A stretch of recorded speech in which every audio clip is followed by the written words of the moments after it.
कोई कहे रुको तो कहने दो, तूफान आए तो आने दो। कोई कहे रुको तो कहने दो, रुक जाना तेरा काम नहीं, झुक जाना तेरा काम नहीं। जब तक मंजिल ना मिल जाए, धरती पर स्वर्ग उतर आए। जब तक मंजिल ना मिल जाए, धरती पर स्वर्ग उतर आए। तुझको करना आराम नहीं, तुझको करना आराम नहीं। तूफान आए तो आने दो।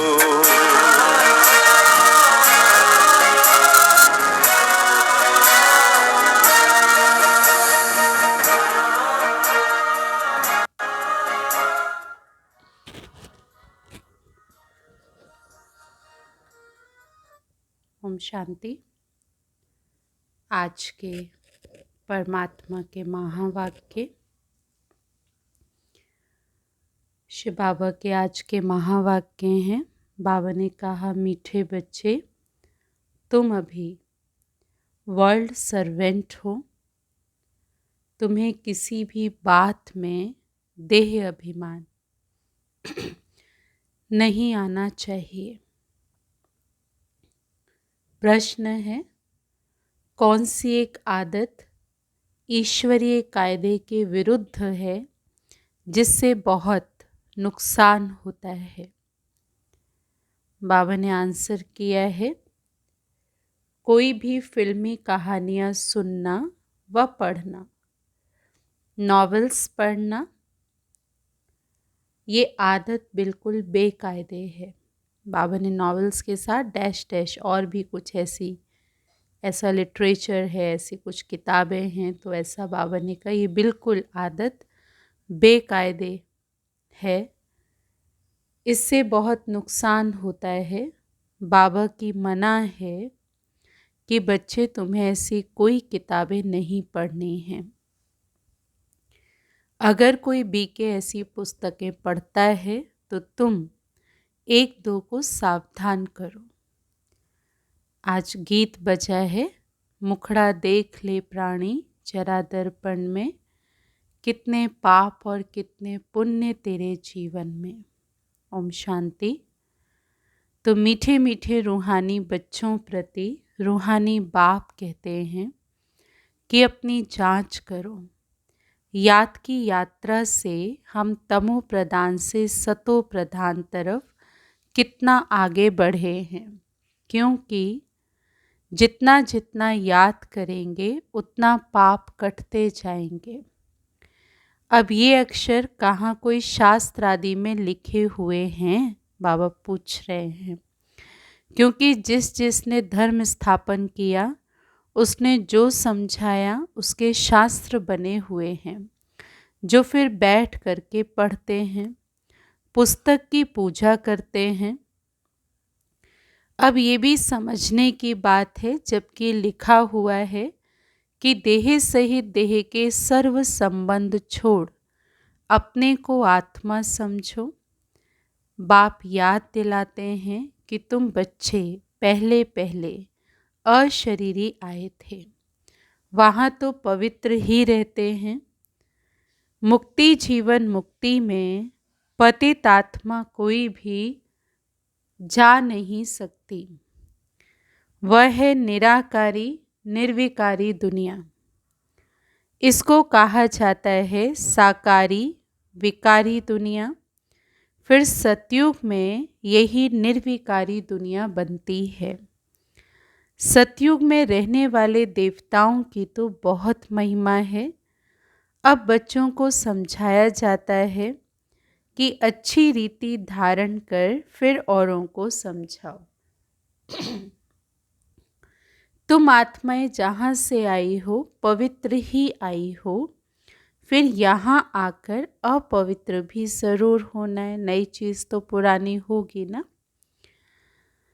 तो सतयुग को वाइसलेस वर्ल्ड और कलयुग को विशेष वर्ल्ड कहा जाता। अब तुम पतित पावन पाप को याद करते हो कि हमको पावन वाइसलेस बनाने आप विशेष दुनिया, विशेष शरीर में आओ।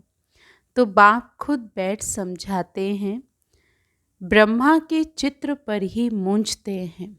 कई आते हैं, वो कहते हैं ये ब्रह्मा की जगह ये दादा को क्यों बिठाया है। तो उनको समझाना चाहिए ये तो भागीरथ है। शिव भगवानुवाच है कि मैंने प्रकृति का आधार, मैंने ये रथ लिया है क्योंकि मुझे प्रकृति का आधार तो ज़रूर चाहिए, नहीं तो मैं तुमको पतित से पावन कैसे बनाऊं। रोज़ पढ़ाना भी ज़रूर है। तो बाप तुम बच्चों को कहते हैं कि अपने को आत्मा समझ माम एकम याद करो।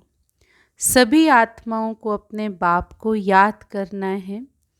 कृष्ण को सभी आत्माओं का बाप नहीं कहेंगे, उनको तो अपना शरीर है। तो ये बाप बहुत सहज समझाते हैं।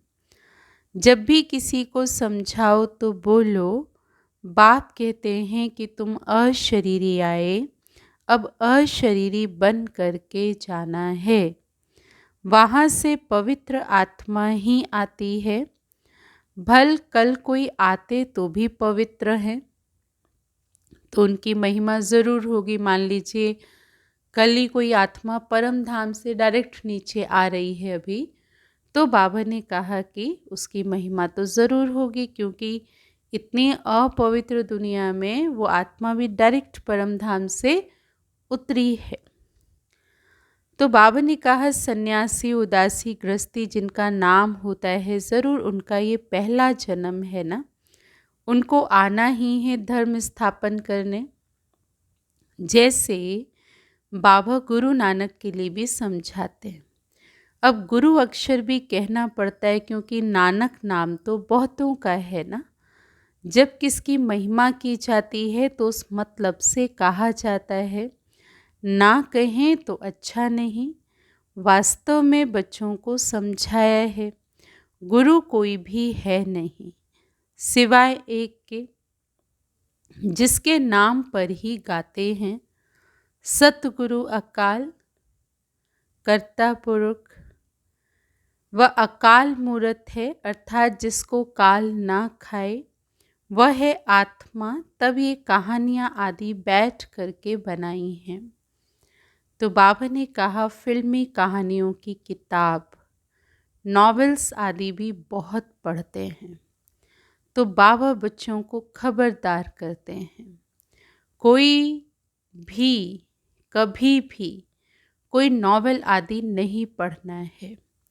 कोई कोई को आदत होती है। बाबा कहते बच्चे यहाँ तो तुम सौभाग्यशाली बनते हो। कोई बीके भी नॉवेल्स पढ़ते हैं, इसलिए बाबा सब बच्चों को कहते हैं कि कभी भी किसको नॉवेल पढ़ता देखो तो झट उठाकर फाड़ दो, इसमें डरना नहीं है ना। हमारी मंजिल तो कुछ और है, तो जब मंजिल हमारी श्रेष्ठ है तो उसमें नॉवेल्स तो बीच में नहीं है ना। तो ये तो लक्ष्य रखा कुछ और जा रहे हैं कहीं और। तो इसलिए बाबा कहते बच्चे झट उठाकर फाड़ दो, इसमें डरना नहीं है कि हमको कोई श्राप ना दे देवे, वह गुस्सा ना हो जाए, ऐसी कोई बात ही नहीं है। तुम्हारा काम है एक दो को सावधान करना। फिल्म की कहानियाँ सुनना या पढ़ना ये सब बेकायदे है। बेकायदे कोई चलन है तो झट रिपोर्ट करनी चाहिए, नहीं तो सुधरेंगे कैसे। अपना नुकसान करते रहेंगे, खुद में ही योग बल नहीं होगा तो यहाँ क्या बैठ करके सिखलाएंगे। तो बाबा की मना है, अगर फिर ऐसा काम करेंगे तो अंदर दिल ज़रूर खाती रहेगी। भगवान के मना करने पर भी अगर ऐसा करेंगे तो फिर बाबा ने कहा दिल खाती रहेगी, अपना नुकसान होगा। इसीलिए कोई में भी कोई अवगुण देखते हो तो लिखना चाहिए। कोई बेकायदे चलन तो नहीं चलते, क्योंकि ब्राह्मण इस समय सर्वेंट है ना। बाबा भी कहते हैं बच्चे नमस्ते अर्थ सहित समझाते हैं। बच्चियां पढ़ाने वाली जो हैं उनमें देह अभिमान नहीं आना चाहिए। टीचर भी स्टूडेंट का सर्वेंट होता है ना। गवर्नर आदि भी जब चिट्ठी लिखते हैं तो नीचे सही करेंगे आई एम ओबीडियंट सर्वेंट, बिल्कुल सम्मुख नाम लिखेंगे। बाकी क्लर्क लिखेगा अपने हाथ से, कभी अपनी बड़ाई नहीं लिखेंगे। तो आजकल गुरु तो अपने आप को आप ही श्री श्री लिख देते हैं। यहाँ भी कोई ऐसे हैं श्री फलाना लिख देते, वास्तव में ऐसे भी लिखना नहीं चाहिए। ना फीमेल श्रीमती लिख सकती, श्रीमत तब मिले जब श्री श्री आकर के स्वयं मत दे, है ना। बाबा ये ज्ञान की रीति से हमको समझा रहे हैं कि श्री का मतलब होता है श्रेष्ठ। तो श्रेष्ठ कब बनते हैं? जब परमात्मा जो श्रेष्ठ है वो आकर के श्रीमत देते हैं, तब श्रेष्ठ बनते हैं। अन्यथा श्रेष्ठ का टाइटल लगाते पर श्रेष्ठ बनते नहीं हैं, है नहीं। तो बाबा ने कहा तुम समझा सकते हो ज़रूर, कोई से मत ये देवता बने हैं ना, कोई से मत ली है तब तो देवता बने। भारत में किसको भी ये पता नहीं कि इतना ऊंचा विश्व के मालिक कैसे बने। तुमको तो यही नशा चढ़ना चाहिए। ये एम ऑब्जेक्ट का चित्र सदैव छाती से लगा होना चाहिए। बैच में एम ऑब्जेक्ट होती है, लक्ष्मी नारायण का चित्र होता है, उसके लिए बाबा कह रहे हैं किसको भी बताओ हमको भगवान पढ़ाते हैं जिससे हम विश्व का महाराजा बनते। बाप आए हैं इस राज्य की स्थापना करने, इस पुरानी दुनिया का विनाश भी सामने खड़ा है। तुम छोटी छोटी बच्चियां तोतली भाषा में किसको भी समझा सकती हो। बड़े बड़े सम्मेलन आदि होते हैं, उनमें तुमको बुलाते हैं, ये चित्र तुम ले जाओ और बैठ करके समझाओ। भारत में फिर से इन्हों का राज्य स्थापन हो रहा है। कहाँ भी भरी सभा में तुम समझा सकते हो। सारा दिन सर्विस का ही नशा रहना चाहिए। भारत में इनका राज्य स्थापन हो रहा है। बाबा हमको राजयोग सिखला रहे हैं। शिव भगवानुवाच है कि हे बच्चों, तुम अपने को आत्मा समझ मुझे याद करो तो तुम ये बन जाएंगे 21 पीढ़ी के लिए। दैवी गुण भी धारण करने हैं, अभी तो सबके आसुरी गुण हैं। श्रेष्ठ बनाने वाला तो एक ही श्री श्री शिव बाबा है। वही ऊंचे से ऊंच बाप हमको पढ़ाते हैं। शिव भगवानुवाच है मन मना भव। अब भागीरथ तो मशहूर है, भागीरथ को ही ब्रह्मा कहा जाता है, जिसको महावीर भी कहते हैं। यहाँ दिलवाड़ा मंदिर में बैठे हुए हैं ना, जैनी आदि जो मंदिर बनाने वाले हैं वो कोई भी जानते थोड़े ही हैं। तुम छोटी छोटी बच्चियाँ कोई से भी विजिट ले सकती हो। अभी तुम बहुत श्रेष्ठ बन रहे हो, ये भारत की ये ऑब्जेक्ट है। तो कितना नशा चढ़ना चाहिए। यहाँ बाबा बहुत अच्छी रीति नशा चढ़ाते हैं। सब कहते हैं हम तो लक्ष्मी नारायण बनेंगे। राम सीता बनने के लिए कोई भी हाथ नहीं उठाते। त्रेता युग में आ जाते हैं ना राम सीता, तो इसलिए बाबा कहते वो बनने के लिए कोई भी हाथ नहीं उठाते। अभी तो तुम हो अहिंसक क्षत्रिय। तुम अहिंसक क्षत्रियों को कोई भी नहीं जानते, ये तुम अभी समझते हो। क्योंकि दुनिया में तो लोग उन क्षत्रियों को जानते हैं जो लड़ाई झगड़ा करते। बाबा ने कहा तीर आदि चलाते ऐसा, लेकिन ऐसे अहिंसक क्षत्रिय बाबा ने कहा उनको तो कोई भी नहीं जानते। ये भी अभी तुम समझते हो। फिर गीता में भी अक्षर है मन मना भव, अपने को आत्मा समझो। तो ये समझने की बात है ना, और कोई भी समझ नहीं सकते। तो बाप बैठ बच्चों को शिक्षा देते हैं कि बच्चे आत्माभिमानी बनो। ये आदत तुम्हारी फिर 21 जन्म के लिए चलती है। तुमको शिक्षा मिलती ही है 21 जन्मों के लिए। तो बाबा घड़ी घड़ी मूल बात समझाते हैं कि अपने को आत्मा समझ करके बैठो। परमात्मा बाप हम आत्माओं को बैठ समझाते हैं, तुम घड़ी घड़ी देह अभिमान में आ जाते हो, फिर घर बार आदि याद आ जाता है, ये होता है। भक्ति मार्ग में भी भक्ति करते करते बुद्धि और तरफ चली जाती है।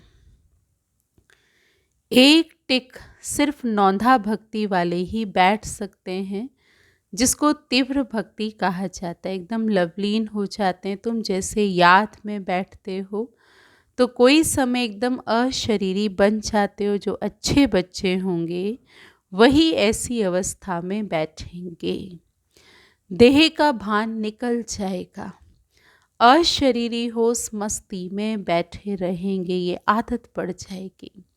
सन्यासी हैं तत्वज्ञानी व ब्रह्म ज्ञानी, उनको ब्रह्म तत्व आदि का ज्ञान है। वो कहते हैं हम लीन हो जाएंगे, पुराना शरीर छोड़ ब्रह्म तत्व में लीन हो जाएंगे। सबका अपना अपना धर्म है ना, कोई भी दूसरे धर्म को नहीं मानते। आदि सनातन देवी देवता धर्म वाले भी तमो प्रधान बन गए। गीता का भगवान कब आया था? क्वेश्चन मार्क बाबा पूछ रहे हैं। गीता का युग कब था? ये कोई भी नहीं जानते।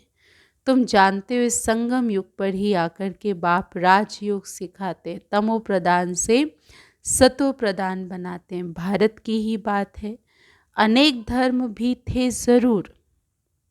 गायन है एक धर्म की स्थापना और अनेक धर्मों का विनाश। सतयुग में था एक धर्म, अभी कलयुग में है अनेक धर्म। फिर एक धर्म की स्थापना होती है, एक धर्म था अभी नहीं है, बाकी सब खड़े हैं। बढ़ के झाड़ का मिसाल भी बिल्कुल ठीक है, फाउंडेशन है नहीं, बाकी सारा झाड़ खड़ा है। दिखा है ना, कैलकाटा में बैनन ट्री है तो उसका फाउंडेशन नहीं है, बाकी पूरा उसका विस्तार बहुत बड़े एरियाज़ में फैला हुआ है।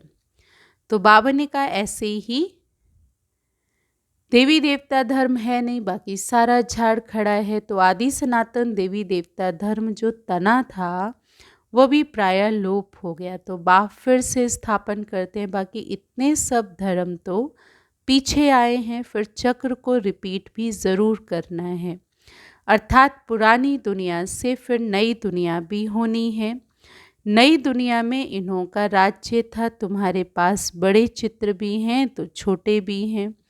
बड़ी चीज़ होगी तो देख कर पूछेंगे ये क्या उठाया है, बोलो हमने वो चीज़ उठाई है जिससे मनुष्य बेगर टू प्रिंस बन जाएंगे। दिल में बड़ा उमंग, बड़ी खुशी रहनी चाहिए। हम आत्माएं भगवान के बच्चे हैं, आत्माओं को भगवान पढ़ाते हैं। बाबा हमको नैनों पर बिठाए ले जाएंगे। इस छीछी दुनिया में तो हमको रहने का ही नहीं है। आगे चलकर त्राही त्राही करेंगे, बात मत पूछो। करोड़ों मनुष्य मरते हैं, ये तो तुम बच्चों की बुद्धि में है ना कि हम इन आँखों से जो भी देखते हैं, बाबा ने कहा कि इन आँखों से जो भी देखते हैं ये कुछ भी रहना नहीं है। सतयुग है फूलों का बगीचा, फिर हमारे नयन ही ठंडे हो जाएंगे, है ना। इसमें विकारों की जो तपत है वो रहेगी नहीं, शीतल हो जाएंगे, पवित्र हो जाएंगे। बगीचे में जाने से नयन ठंडे शीतल हो जाते हैं ना। नेचर को देखते हैं तो शीतलता आती है। तो तुम अभी पद्मा पदम भाग्यशाली बन रहे हो। ब्राह्मण जो बनते हैं उनके पाँव में पदम हैं। तो तुम बच्चों को समझाना चाहिए कि हम ये राज्य स्थापन कर रहे हैं, इसलिए बाबा ने बैच भी बनवाए हैं। सफ़ेद साड़ी पहनी हुई हो, बैच लगा हुआ हो, तो इससे सेवा स्वतः ही होती रहेगी। मनुष्य गाते हैं, ड्रेस है ना, ड्रेस में रहेंगे तो सेवा होगी। मनुष्य गाते हैं आत्मा परमात्मा अलग रहे बहुकाल, परंतु बहुकाल का अर्थ कोई भी समझ नहीं सकते। तो अभी तुमको बाबा ने बताया है बहुकाल अर्थात 5000 वर्ष के बाद तुम बच्चे बाप से मिलते हो। तुम ये भी जानते हो कि सृष्टि में सबसे नामी ग्रामी हैं ये राधे कृष्ण। ये सतयुग के फर्स्ट प्रिंस प्रिंसेस हैं। कभी किसके ख्याल में भी नहीं आएगा कि कहाँ से आए। सतयुग के आगे ज़रूर कलयुग होगा। उन्होंने क्या कर्म किए जो वो विश्व के मालिक बने। आगे का मतलब है सतयुग आने से पहले, तो कलयुग ही होगा ना, बाबा ने कहा। तो बाबा कहते कि किसी को भी मालूम नहीं है कि इन्होंने क्या कर्म किए जो विश्व के मालिक बने। भारतवासी कोई इन्हों को विश्व का मालिक नहीं समझते। इनका जब राज्य था तो भारत में और कोई धर्म ही नहीं था। अभी तुम बच्चे जानते हो, बाप हमको राजयोग सिखला रहे हैं। हमारी एम ऑब्जेक्ट ये है। भल मंदिर में उन्हों के चित्र आदि हैं, परंतु ये थोड़ी समझते हैं कि इस समय ये स्थापना हो रही है। तुम्हारे में भी नंबर वार समझते हैं, कोई तो बिल्कुल ही भूल जाते हैं। चलन ऐसी होती है जैसे पहले थी। यहाँ समझते तो बहुत अच्छा है, यहाँ से बाहर निकले खलास। तो बाबा कहते बच्चे सर्विस का शौक रहना चाहिए। सबको ये पैगाम देने की युक्ति रचें। मेहनत करनी है, नशे से बात करनी चाहिए। शिव बाबा कहते हैं मुझे याद करो तो पाप मिट जाएंगे। हम एक शिव बाबा के सिवाय और किसको भी याद नहीं करते। अच्छा, मीठे मीठे सिकिलधे बच्चों प्रति माता पिता बाप दादा का याद प्यार और गुड मॉर्निंग। रूहानी बाप की रूहानी बच्चों को नमस्ते। हम रूहानी बच्चों की रूहानी बाप दादा को नमस्ते नमस्ते नमस्ते। धारणा के लिए सार है, एम ऑब्जेक्ट का चित्र सदा साथ रखना है। नशा रहे कि अभी हम श्रीमत पर विश्व का मालिक बन रहे हैं। हम ऐसे फूलों के बगीचे में जाते हैं जहाँ हमारे नयन ही शीतल हो जाएंगे। सेकंड पॉइंट है, सर्विस का बहुत बहुत शौक रखना है। बड़े दिल व उमंग से बड़े बड़े चित्रों पर सर्विस करनी है। बेगर टू प्रिंस बनना है। वरदान है, यज्ञ सेवा द्वारा सर्व प्राप्तियों का प्रसाद प्राप्त करने वाले ऑलराउंडर सेवाधारी भव। यज्ञ सेवा द्वारा सर्व प्राप्तियों का प्रसाद प्राप्त करने वाले ऑलराउंड सेवाधारी भव। संगम युग पर ऑलराउंड सेवा का चांस मिलना ये भी ड्रामा में एक लिफ्ट है। जो प्यार से यज्ञ की ऑलराउंड सेवा करते हैं उन्हें सर्व प्राप्तियों का प्रसाद स्वतः प्राप्त हो जाता है। वो निर्विघ्न रहते हैं। एक बारी सेवा की और 1000 बार सेवा का फल प्राप्त हो गया। तो सदा स्थूल सूक्ष्म लंगर लगा रहे। किसी को भी संतुष्ट करना ये सबसे बड़ी सेवा है। मेहमान नवाजी करना ये सबसे बड़ा भाग्य है। भारत की तो परंपरा ऐसे भी रही है, संस्कृति अतिथि देवो भव की। तो बाबा ने कहा मेहमान नवाजी करना ये सबसे बड़ा भाग्य है। मेहमान नवाजी माना सूक्ष्म, स्थूल भी लंगर लगा रहे और सूक्ष्म भी लगा रहे। स्थूल में जो भी सेवा है वो भी करो औरों की, और बाबा ने कहा सूक्ष्म में भी कुछ ना कुछ देना, संतुष्ट करना। अच्छा, स्लोगन, स्वमान में स्थित रहो तो अनेक प्रकार के अभिमान स्वतः ही समाप्त हो जाएंगे। बाबा ने कहा आप स्वमान में स्थित रहो तो अनेक प्रकार के अभिमान स्वतः ही समाप्त हो जाएंगे। अच्छा, ओम शांति। तो ये है आज के बाबा के महावाक्य।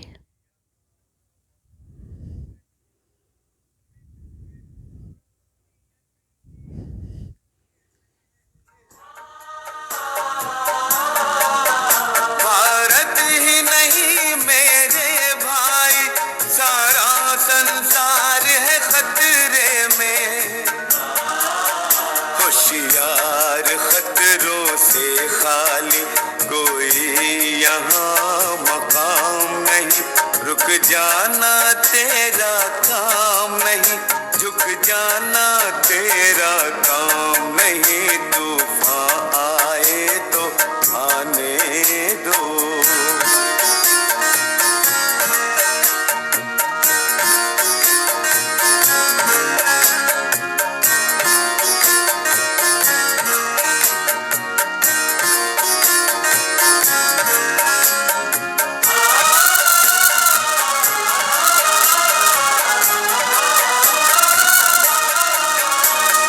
युवकों निद्रा से जागो, दुर्व्यसन बुराई को त्यागो।